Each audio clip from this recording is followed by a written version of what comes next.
The Fox and the Grapes. A fox lived in a jungle. She was very clever.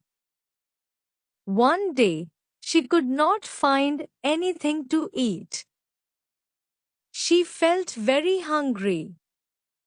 She wandered about in the jungle in search of food.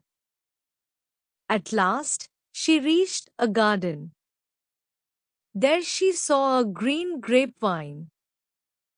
The ripe black grapes were hanging from it. They looked so juicy and sweet.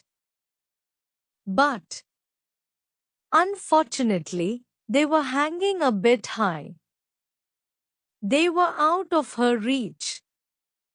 She tried her best to get at them but could not. She jumped and jumped but in vain. At last, she realized that the grapes were too high to be got at. She was disappointed. She cast a last longing look at them and went her way saying, "The grapes are sour." Morals: we should accept our incapabilities and try to improve that.